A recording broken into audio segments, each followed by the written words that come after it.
Les végétaux chlorophylliens se développent en utilisant l'énergie de la lumière. On appelle cela la photosynthèse. Différentes conditions permettent cette réaction. Premièrement, du CO2 absorbé au niveau des stomates, qui sont des pores à la surface des feuilles, laissant passer les gaz. Deuxièmement, de l'eau et des sels minéraux absorbés par les racines et transportés jusqu'aux feuilles par la sève brute. Troisièmement, la présence de l'énergie lumineuse. La photosynthèse se déroule au niveau des tissus verts, dits chlorophylliens. Zoomons un peu sur cet organe. Chaque cellule contient des chloroplastes, lieu de la photosynthèse. Sous l'action de la lumière, l'eau est transformée en dioxygène qui sera rejeté dans l'atmosphère par la plante.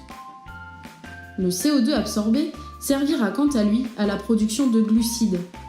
Ces glucides permettent le développement de la plante en lui fournissant l'énergie dont elle a besoin. Une partie pourra être mise en réserve. La photosynthèse peut être résumée en une seule équation bilan. Pour réaliser ce métabolisme, la plante absorbe 6 molécules de dioxyde de carbone par les stomates des feuilles, ainsi que 6 molécules d'eau qu'elle capte par les racines. La plante produira alors 6 molécules de dioxygène qu'elle rejettera dans l'atmosphère, ainsi qu'une molécule de glucose qui lui fournira de l'énergie. Évidemment, cette réaction n'est possible dans les chloroplastes qu'en présence de lumière.